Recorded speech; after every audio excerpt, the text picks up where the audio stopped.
Buenas noches. Este video corresponde a la actividad número 4 de la materia Vida Devocional Práctica del primer semestre de la licenciatura en Teología. Quiero dar una breve explicación de la vida devocional del Señor Jesucristo como un ejemplo para nosotros. El objetivo será conocer la vida devocional del Señor Jesucristo y aplicar su ejemplo a nuestra vida y devociones personales. Lo primero que quisiera explicar brevemente es qué es orar. Y orar es parte de la vida de un cristiano, pero al mismo tiempo también significa platicar con Dios, como habla uno con su amigo, y eso significa orar, es expresar nuestra necesidad, expresar lo que sentimos hacia Dios, y es una devoción porque nosotros necesitamos a Dios. Realmente Dios no necesita de nosotros, pero nosotros sí necesitamos a Dios y es muy importante que aprendamos a orar. Y como siempre en la Escritura, el mayor ejemplo de cada una de estas cosas es el Señor Jesucristo. En Mateo 6, versículos del 5 al 8, quiero explicar varias de las cosas que el Señor Jesús nos enseñó directamente sobre cómo debemos orar y sobre todo Él comenzó tocando las intenciones del corazón. ¿Por qué oramos? Dice Mateo 6, 5, cuando ustedes oren no sean como los hipócritas, porque a ellos les gusta ponerse en pie y orar en las sinagogas y en las esquinas de las calles, para ser vistos por los hombres. En verdad les digo que ya han recibido su recompensa. Lo primero que el Señor Jesús ataca es el corazón no sincero. Y dice el Señor que cuando oremos no debe haber una actitud de hipocresía porque Dios la puede ver. Y en este caso la hipocresía se refería a que aquellas personas que lo hacían así, muchos de los cuales eran los fariseos precisamente, pues lo hacían para ser vistos por los hombres, lo hacían para recibir un aplauso, lo hacían para que la gente dijera, oh, qué espirituales son estos hombres. Y el Señor Jesús nos advierte que si nuestra intención no es correcta cuando vamos a orar, dice que ya hemos recibido nuestra recompensa. Esto significa, en pocas palabras, que de Dios no vamos a obtener nada y que nuestra única recompensa es la que obtuvimos cuando otros nos vieron, nos elogiaron, nos alabaron, etcétera, pero de Él no vamos a obtener nada. En segundo lugar, en el verso 6 dice, pero tú cuando ores, entra en tu aposento y cuando hayas cerrado la puerta, ora a tu Padre que está en secreto, y tu Padre que ve en lo secreto, te recompensará. Lo segundo, sumamente importante, una vez que sabemos que nuestra intención es adecuada, es hacerlo en privado. Tener un lugar particular, tener un lugar especial donde sabemos que no va a interrumpirnos alguien, que no va a sonar el timbre de nuestra casa, dejar el teléfono quizás afuera también para evitar o ponerlo en silencio, para evitar una interrupción durante esa devoción, porque vamos a hablar con el Rey de Reyes también. El Señor Jesús nos dice que debemos hacerlo en un lugar privado. Y también olvidé mencionar que cuando el Señor Jesús comienza esta instrucción, porque sus discípulos le dicen, enséñanos a orar, Él comienza diciendo cuando oren. Es decir, que los discípulos no se les explicó que debían orar, sino que más bien ellos ya tenían una vida de oración, pero había una diferencia. Cuando el Señor Jesús oraba, siempre había una respuesta positiva y cuando ellos oraban, no siempre había respuestas. Entonces, de alguna forma, el Señor les está dando sus secretos para que ellos pudieran orar de una manera adecuada. En tercer lugar, número 7, versículo número 7 y 8 dice, y al orar no usen ustedes repeticiones sin sentido, como los gentiles, porque ellos se imaginan que serán oídos por su palabrería. Por tanto, no se hagan semejantes a ellos, porque su Padre sabe lo que ustedes necesitan antes que ustedes lo pidan. El tercer punto importantísimo es evita los rezos. Evita las repeticiones o las palabras quizá muy rebuscadas, pero que tú tal vez no entiendes, sino ora de una manera sencilla, así como un niño que le pide a su padre un alimento, le pide una necesidad y pues no le va a estar repitiendo, ¿verdad? Vez tras vez porque el padre ya lo escuchó. Y Dios dice claramente en este texto y nos explica que Dios ya sabe nuestra necesidad. Y una pregunta bastante honesta sería, si Dios sabe nuestra necesidad, ¿por qué nos pide orar? Y esto tiene que ver con que nuestra cercanía con Dios refleja dos cosas. La primera es la humildad, la dependencia que tenemos de Él.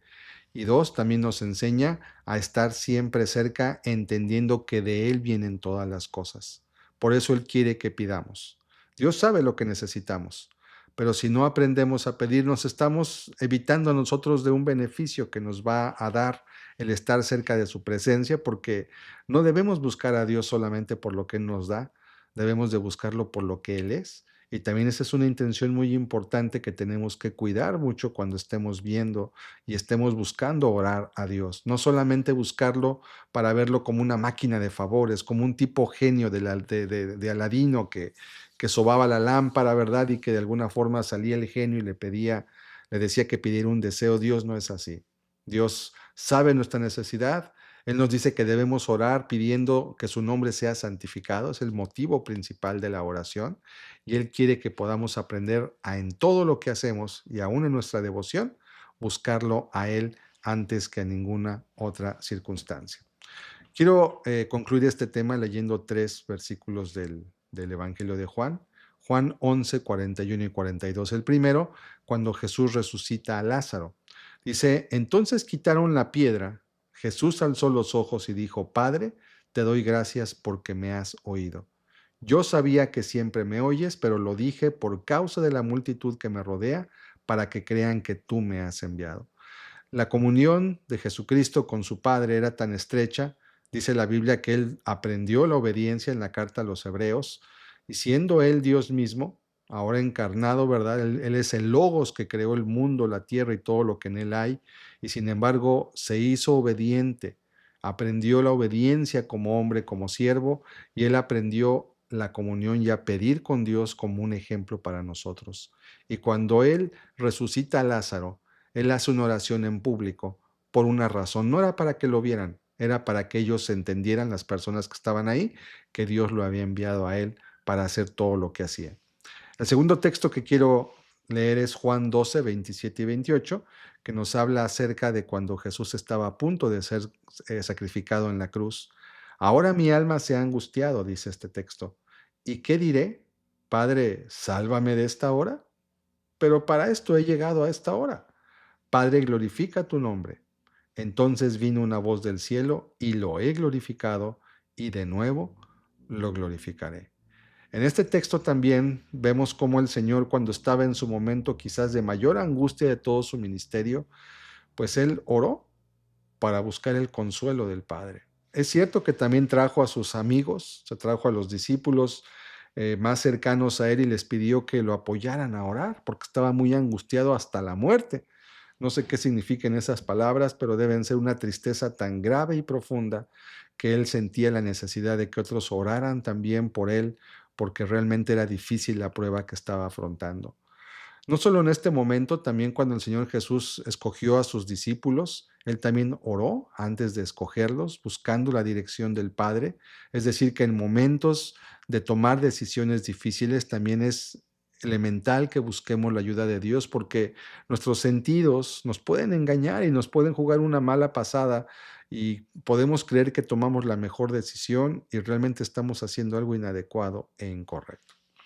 Y por último, Juan 17:20, la llamada oración sacerdotal, en donde el Señor ora pues por sí mismo, por lo que iba a afrontar, ora después por sus discípulos, porque ellos iban a quedarse solos, aunque realmente no se quedaron solos, Dios envió a su Espíritu y de hecho a los discípulos Él les dijo claramente que les convenía que Él se fuera, cosa que ellos no entendieron en ese momento, pero en el verso 20 me gusta mucho esta parte donde Él dice lo siguiente, pero no ruego solo por estos, sino también por los que han de creer en mí, por la palabra de ellos.